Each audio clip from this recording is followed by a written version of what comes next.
Bonjour à tous, je voulais vous faire part de cette deuxième vidéo. Donc pour vous expliquer pourquoi je ne mange plus de produits animaux, pourquoi je ne mange plus de viande en fait tout simplement. Parce que j'entends souvent des personnes me demander comment ça se fait, t'es folle et nanani, nanana. Et donc je voulais vraiment répondre aux arguments que j'entends le plus souvent pour que ça cesse parce qu'en fait ça me saoule à force d'entendre oui mais si mais ça. Donc je vous ai préparé un petit topo de tout ça. Alors, alors, la première réaction que j'entends souvent des gens, c'est oui, et alors, les humains, vous en faites quoi Bon, alors au départ, avant l'abolition de l'esclavage, ben c'était pareil, il y avait personne qui prêtait vraiment attention aux militants, on les prenait pour des fous, on leur disait mais attends, on a toujours fait comme ça, pourquoi est-ce que ça va changer aujourd'hui? Enfin voilà. Et puis ben, maintenant, on ne reviendrait pas en arrière, on trouve ça totalement normal. Enfin, il y en a remarqué qui ne trouvent pas ça normal, mais la plupart du temps, on trouve que c'est anormal d'exploiter des autres humains parce qu'ils ont une couleur de peau différente, etc. Bah oui, les animaux sont nos esclaves. Parce qu'en fait, on les utilise à des fins lucratives. Donc oui, c'est des esclaves. Et c'est pas incompatible du tout le fait d'aider ou de s'intéresser à la misère humaine avec le fait d'aider les autres humains aussi. Il n'y a pas du tout de problème de ce côté-là. On peut aider les animaux et aider les humains. Ou aimer les animaux et aimer les humains. En réfléchissant un peu, si on arrêtait de se nourrir de cadavres ou de produits animaux, bah déjà, il y aurait bien plus à manger pour le reste de la planète. Car la plupart des cultures, malheureusement, ben, elles sont destinées à nourrir le bétail, alors que la plupart des millions de personnes autour de la Terre meurent de faim. Mais ça, ça pose aucun problème à personne, hein. Alors la grande affirmation, les animaux ne sentent rien. Oui, parce qu'ils ne sentent rien, soi-disant. Donc il y a quelques années, on opérait aussi les nourrissons sans anesthésie sous prétexte qu'ils ne ressentaient pas la douleur. On entend dire encore que les poissons ne ressentent pas la douleur sous prétexte qu'ils n'ont pas d'expression faciale. Et pourtant, on s'est aperçu qu'ils ont exactement les mêmes terminaisons nerveuses de la douleur quand même, hein. Donc, les scientifiques, bon, avec leurs expériences, que je n'approuve pas du tout, mais ils ont fini par apprendre quand même chaque jour un peu plus sur la misère animale, ne serait-ce que par exemple les homards qui sont ébouillantés, euh, vivants, qui ressentaient la douleur, etc. On évolue, hein, bien sûr. Il y a eu l'abolition de l'esclavage, de la torture, alors qu'avant, ben, c'était presque normal d'aller voir quelqu'un se faire torturer sur la place publique. On guillotinait les personnes, on les écartelait, il y avait des personnes brûlées vives sous prétexte qu'elles utilisaient la magie ou autre. Euh, et c'était même un spectacle d'aller voir ça. Donc maintenant, ça nous semble totalement aberrant. Donc, ben, pourquoi les animaux, ça ne nous semble pas totalement aberrant? Bon, ça, c'est encore plus compliqué. Parce qu'on nous endort un petit peu avec le système de la télévision, des infos, etc. Mais bon, sous prétexte que ça nous est complètement ou partiellement caché, ben, on accepte cela pour les animaux. Bon, sauf bien sûr pour nos gentils toutous ou nos chats. Ça, par contre, il ne faut pas toucher aux chiens ou aux chats parce que sinon, on est des meurtriers, etc., hein. Dans notre culture, du moins. C'est ce qu'on appelle la dissonance cognitive. Je reviendrai là-dessus après. Mais les animaux, comme les esclaves auparavant, ben, ils rapportent beaucoup d'argent. Et leur valeur intrinsèque, elle est quasiment nulle, en fait.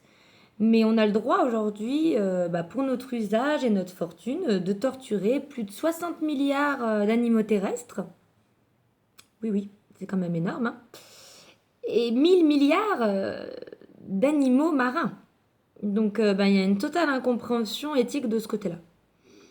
Quand on se réveille le matin, notre envie, normalement, c'est pas celle de souffrir, c'est d'essayer d'être le mieux possible. Les animaux, c'est pareil. Ils n'ont pas envie d'être amenés à l'abattoir, de se faire tuer, de se faire trancher la gorge. Les renards ou les chiens sauvages, ils se sont pas dit, tiens, aujourd'hui, je vais aller me faire dépecer. Non, la vache qui vient de vivre le plus beau jour de sa vie en mettant au monde son bébé, elle n'avait pas envie qu'on lui retire non plus, quoi. Les animaux, ils sont capables d'empathie. On le voit par exemple lorsqu'un chien voit que vous êtes triste, il va venir vers vous, il va essayer de vous consoler, etc. C'est un peu de la schizophrénie morale. D'un côté, on voit un chien ou un chat se faire torturer, on a envie d'intervenir, on a envie que ça cesse, mais quand ça concerne d'autres animaux, ça nous dérange absolument pas. Donc là, on laisse perpétuer une horreur industrielle assez morbide, mais c'est normal. Il y a toujours ce problème d'égoïsme aussi. De toute façon, on sera plus là dans 50 ans pour le voir. Si la planète, c'est pas notre problème. Voilà, bon, sûrement les gens qui disent ça n'ont pas d'enfants. Car ils sont complètement au-dessus de ce qui peut se passer pour leurs enfants ou pour leurs petits-enfants dans un avenir prochain. C'est vrai qu'il faut y revenir, c'est quand même la première cause globale du réchauffement de la planète, le fait de manger de la viande. Bien plus que le problème des transports ou le problème de faire couler l'eau chez soi. Alors ceux qui mettent les stop douches, etc., ils me font bien rire en fait parce que bon, c'est très bien hein, de prendre conscience, de faire attention à son eau, etc. Mais en faisant ça, on économise quoi? 170 litres d'eau environ par mois et encore. Et encore. Alors qu'en mangeant, en produisant un steak haché, il y a 2500 litres d'eau qui sont utilisés. Donc pour les matheux, moi c'est pas mon truc, mais vous faites vite le calcul, vous allez comprendre qu'il y a une incohérence dans ce que vous dites des fois. Il ne s'agit pas de s'occuper des humains d'un côté et des animaux de l'autre. On peut prospérer dans l'existence sans faire du mal à autrui. À la base, les 7 millions d'animaux par heure qui sont tués, c'est complètement abominable, il faut arrêter ça. Quand je parlais de schizophrénie morale tout à l'heure, c'est vraiment ça. Pourquoi notre conscience, elle accepte l'un et refuse l'autre? La bienveillance, elle doit être là pour tout le monde. J'entends dire oui, mais si on s'intéresse aux animaux, alors qu'il y a de la souffrance sur Terre, oui, non, mais l'un n'empêche pas l'autre. Hein. Il y a tellement de problèmes plus graves pour l'humanité. Comme si c'était le simple fait d'avoir de la considération pour les animaux serait une insulte au genre humain. Si on consacre quelques-unes de nos pensées, de nos paroles et actions à la réduction des souffrances envers les animaux, alors qu'en est-il d'aller se faire dorer la pilule ou d'aller faire du sport ou d'écouter la radio est-ce que ça fait de ceux qui font ça d'abominables individus? Mon Dieu, il a été écouter la radio, tu te rends compte, il y a la guerre en Syrie, c'est abominable. Non. Parce que, soi-disant, ils consacrent pas l'intégralité de leur temps à remédier à la famine en Somalie ou à la guerre en Syrie. On devrait les incriminer, non? Enfin, ça veut rien dire. Mais c'est vrai que ceux qui s'occupent des animaux, bizarrement, ils sont beaucoup plus montrés du doigt parce que ça dérange. Et la vérité, ça dérange toujours. La bienveillance, c'est pas une denrée qu'on peut distribuer avec parcimonie comme un gâteau au chocolat. On va pas dire, ah tiens, là, on a une part pour les animaux, tu n'as le droit d'aimer que les animaux et tu n'aimes pas les humains. Non, enfin, ça fonctionne pas comme ça. C'est une manière d'être. En aimant aussi les animaux, on n'aime pas moins les hommes, on les aime en fait mieux. Car l'amour, ça grandit. Plus on aime des choses, plus on va aimer d'autres choses et plus l'amour va venir à nous. Enfin, ça, c'est un autre sujet. Et on parle de conscience, Ce sera un autre sujet, je ferai une vidéo là-dessus aussi. Hein. Vous inquiétez pas. La mauvaise foi de ceux qui reprochent aux défenseurs des animaux... c'est quand même assez déroutant et d'autant plus absurde que ça leur viendrait pas à l'esprit de faire cette même remarque à des collectionneurs de timbres ou à des gens qui font du jardinage ou à des gens qui font du sport. Là, bizarrement, ça leur pose aucun problème. Hein. Oui, les animaux souffrent. Même les poissons souffrent. Hein. Parce que bon, on parle pas assez souvent des animaux marins sous prétexte qu'il y a un poisson, ben ça a pas d'expression faciale, ça peut pas parler, ça fait pas de bruit, comme un cochon par exemple qu'on égorge. Ben, on peut pas, on est moins ému par un poisson. Certes, je peux le concevoir. Pourtant, il faut savoir que lorsqu'on les tire hors de l'eau et qu'ils se noient dans l'air, bah, leurs poumons ils explosent littéralement. Et comme nous, on se noierait en fait dans l'eau, bah, eux ils se noient dans l'air. Lorsqu'ils sont retirés rapidement des profondeurs, la décompression elle fait éclater leur vessie natatoire, leurs yeux ils sortent de leurs orbites et leur bouche elle vomit leur œsophage et leur estomac. Et on entend oui non mais ils ne souffrent pas, ils ne sentent rien. Oui, ils se débattent. C'est donc la preuve que ça leur plaît pas. Quant aux homards, aux crabes et bouillantés vivants, bon bah il faut savoir aussi que ils restent en vie encore 1 minute après. Donc c'est quand même enfin je trouve ça quand même assez important de le signaler parce que ben c'est quand même assez horrible quoi. Vous imaginez vous étiez ébouillanté vivant dans l'eau et vous sentirez encore la douleur 1 heure après. Même nous on mourrait plus rapidement qu'eux quoi.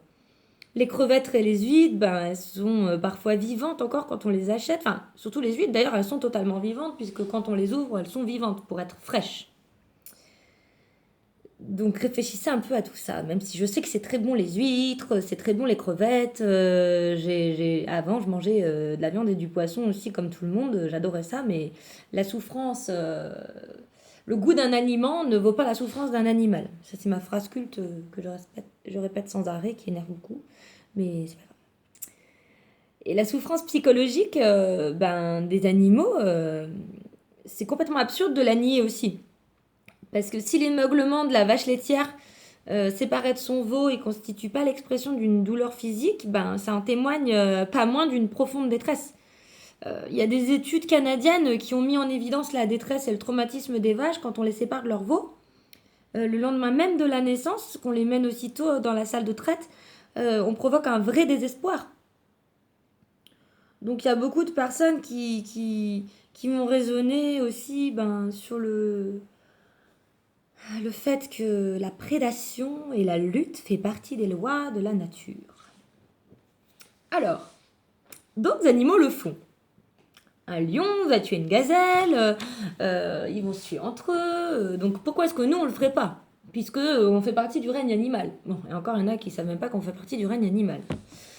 Mais si on pouvait justifier n'importe quel comportement sous prétexte que d'autres le font, alors ben, on pourrait, sans le moindre sentiment de culpabilité, dévaliser les banques, voler la dernière Mercedes de son voisin, battre sa femme, puisqu'il y en a d'autres qui le font. Pourquoi est-ce qu'on ne pourrait pas taper sur sa femme après tout? On pourrait rétablir l'esclavage aussi, hein. Dans certains pays, ça existe encore d'ailleurs. Mais voilà, donc c'est complètement incohérent de dire oui, puisqu'il y en a qui le font, on peut le faire aussi. On entend souvent aussi, mais l'homme était à l'origine carnivore et chasseur à un moment de l'histoire. Bon, c'est vrai, mais il a été parfois aussi cannibale. Et on n'en déduit pas pour autant qu'il est acceptable de l'être aujourd'hui. Cannibale. Le comportement de l'homme primitif était justifié par son mode de vie primitif. Alors aujourd'hui, on est des prédateurs qui allons chasser les barquettes de viande au prix unique. Ou à Monoprix, ou à Carrefour, ou bref. Donc c'est vrai qu'il y a quand même une, une réelle incompréhension de ce côté-là. Il y a souvent aussi l'argument économique, l'alibi économique. Les agriculteurs, ils doivent bien vivre, les pauvres, le prix de la viande augmente, l'industrie du foie gras invoque 30 000 emplois, les aficionados en Espagne, ils rappellent que la corrida fait vivre des millions de personnes, etc. Et pourtant, la légitimité d'une activité ne se juge pas par rapport au profit qu'elle engendre ou bah, des emplois qu'elle peut créer. Sinon, les trafiquants d'armes, à ce moment-là, ben, et de drogue, ils pourraient eux aussi revendiquer le droit d'exercer leur commerce. Pourquoi ils n'auraient pas le droit de travailler, eux? l'esclavage et son argument économique a été maintes fois aussi mis en avant pour refuser l'abolition de la traite des Noirs, par exemple. Il y a eu les aficionados qui ont fait savoir que si la corrida elle était interdite, ils porteraient plainte pour atteinte au droit de travailler. Le lobby des grandes entreprises de pêche en profondeur également. Enfin, énormément de personnes sont en train de se rebeller parce qu'ils commencent à voir que c'est en train de bouger et commencent à avoir peur.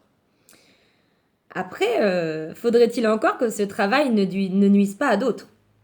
Sinon, un tueur à gages qui vit aussi de son métier, ben, il pourrait tout à fait prévaloir aussi de ce droit. Il vit parce qu'il tue des gens.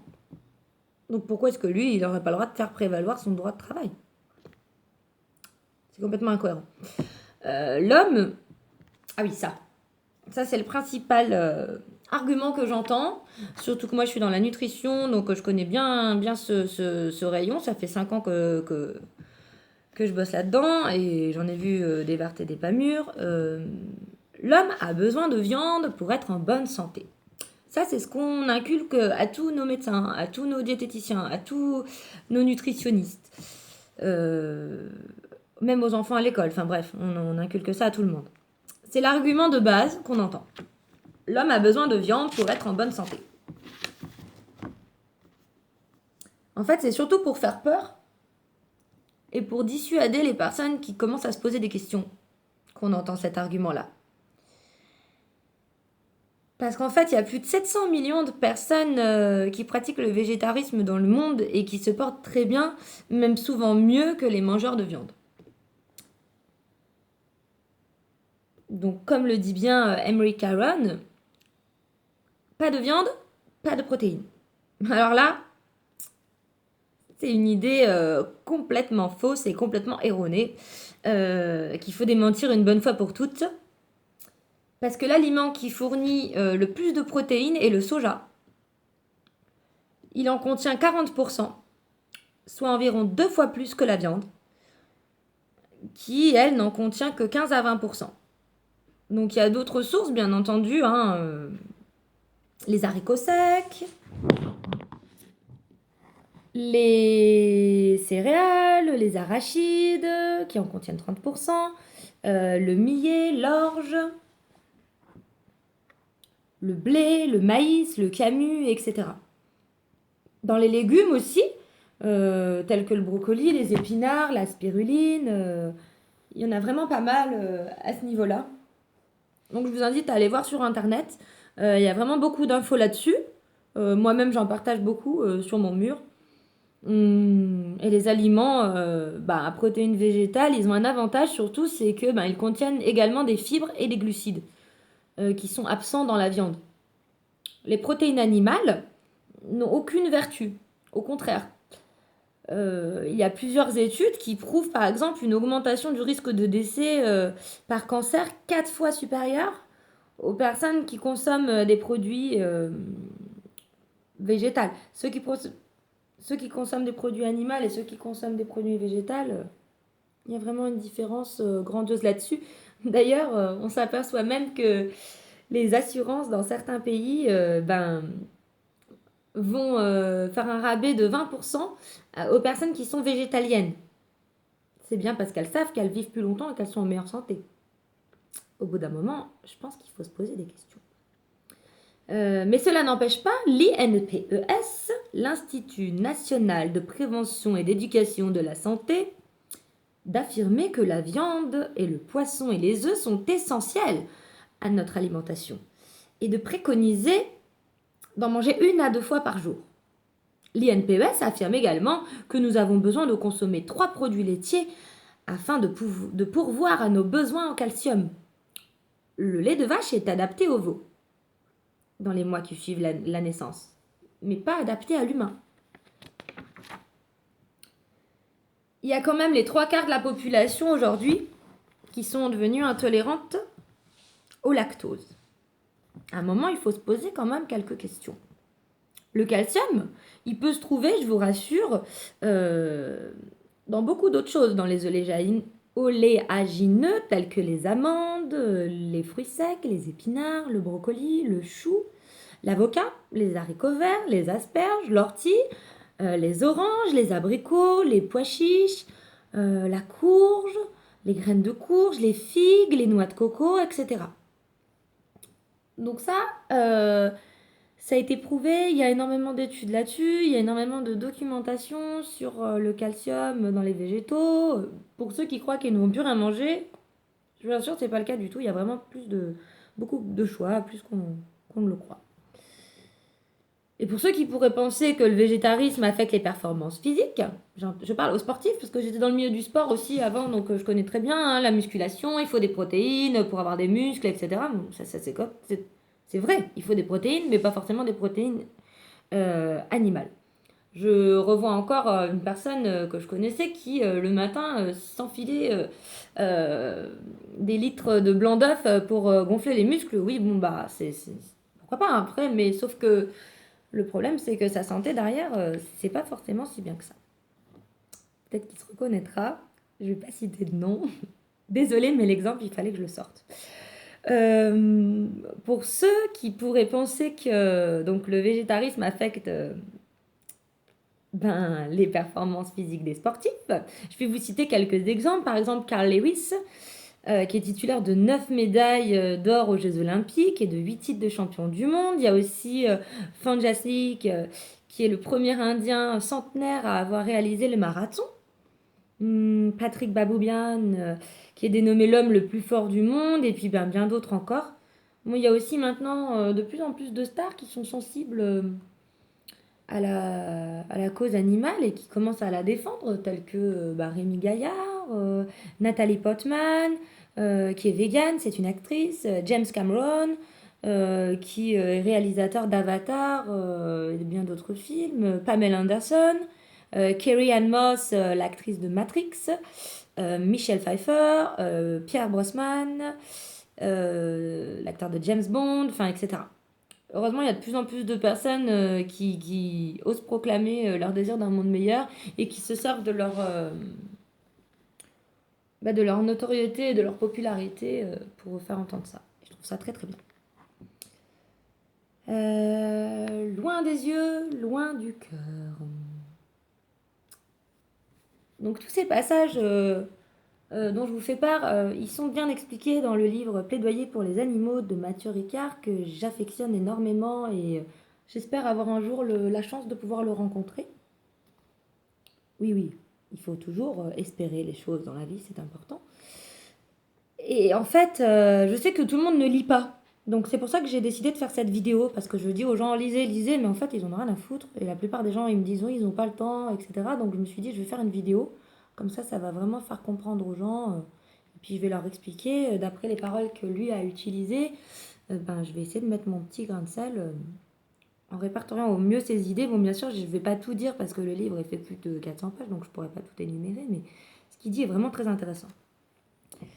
Les mauvais traitements, eux, ils restent aussi le plus souvent ignorés, tolérés, enfin, voire complètement ignorés en fait. Pourquoi ? Parce que la majorité de ces mauvais traitements, ils sont infligés loin des regards des abattoirs. Les abattoirs, ils n'ont pas de fenêtres. Et l'industrie, elle s'assure qu'aucune image ne va sortir de là. Ils ne veulent pas choquer, comme ils disent. Ils ne veulent pas choquer les âmes sensibles. Aujourd'hui, les animaux que l'on voit, ce n'est pas ceux qu'on mange. Je m'explique là-dessus. En fait, une étude, elle a été réalisée en milieu urbain aux États-Unis, parmi des enfants à l'école, des enfants de 5 ans, qui savaient pour la plupart pas d'où venait la viande qu'ils mangeaient. À la question « Manges-tu des animaux ?», la plupart des enfants répondaient non. Non, ou très, comme si l'idée même les choquait. Les enfants, ils éprouvent presque tout le temps une sympathie envers les animaux. Vous verrez rarement une expérience. Par exemple, vous mettez un lapin et une pomme dans un pré. Si l'enfant mange le lapin et caresse la pomme, il y a un peu de soucis à se faire. C'était la petite aparté. Pour la petite anecdote, Tolstoï et toute sa famille, ils étaient végétariens. Et en fait, sa fille raconte qu'une tante carnivore invitée à déjeuner avait prévenu qu'elle tenait absolument à manger de la viande. En arrivant, elle avait trouvé un poulet vivant attaché à sa table et un couteau aiguisé près de son assiette. Il a été montré que la majorité des humains éprouvent une profonde répugnance à tuer l'un de leurs semblables.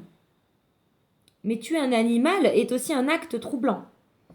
Pour éviter aux consommateurs d'éprouver une aversion naturelle, on nous camoufle la vérité. On utilise des jolis mots comme tourne d'eau Rossini, ou filet de bar à la plancha, délices d'écrevisses ou tendre pièces de veau fondante. Si vous nous avez dit la vérité qui est donc morceau d'un animal à qui on a tranché la gorge et pendu à un crochet alors qu'il vivait encore, ou oui, je sais, c'est un peu gore, ou qu'on a découpé un poisson à qui l'on a laissé exploser les entrailles, ou un bébé qu'on a sauvagement tué alors qu'il n'avait que quelques semaines, bizarrement, je pense qu'il y aurait beaucoup moins de personnes qui continueraient de manger de la viande. La plupart des enfants, ils ne s'habituent à manger de la viande qu'à la suite de l'insistance des parents.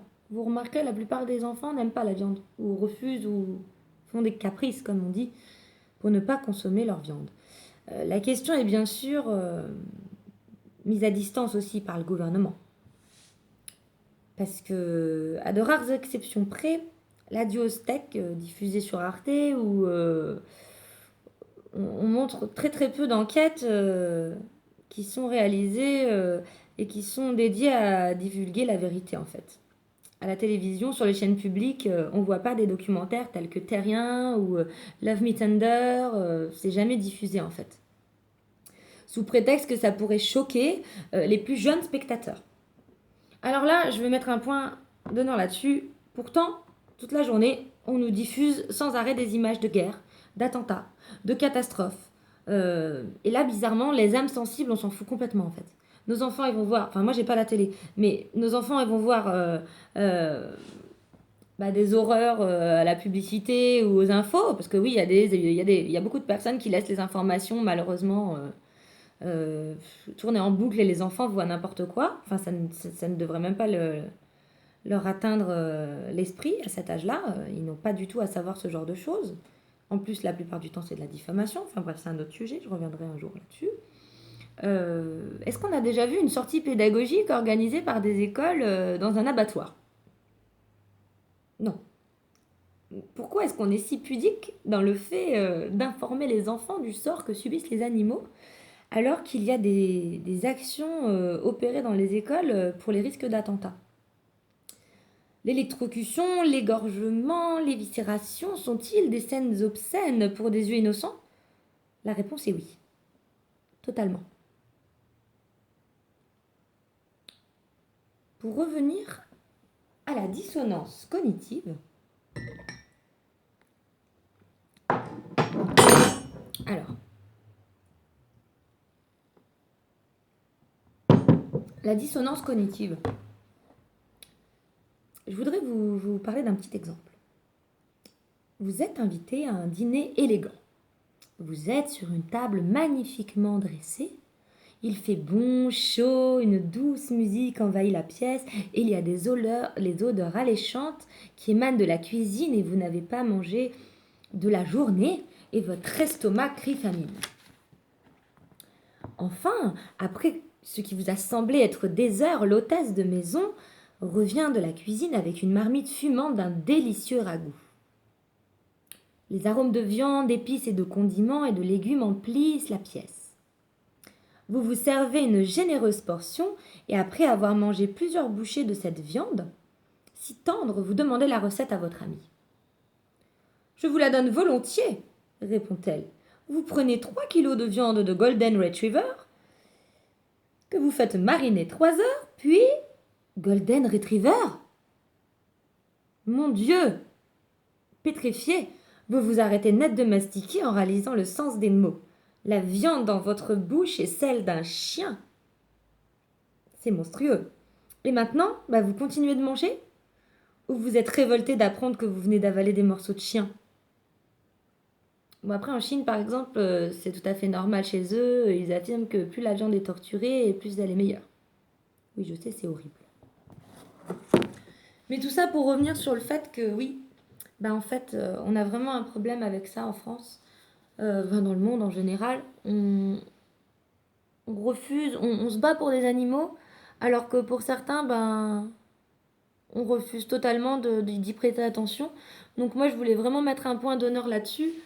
Et puis essayer de faire comprendre au maximum de personnes que oui, on peut changer, il existe d'autres alternatives, on n'est pas obligé de manger de la viande pour se nourrir, ça c'est des fausses idées, c'est des fausses croyances qu'on nous met dans la tête depuis qu'on est petit, mais parce que ça arrange bien tout le monde, ça arrange bien les lobbies de la viande, l'industrie laitière, etc., de nous faire croire tout cela.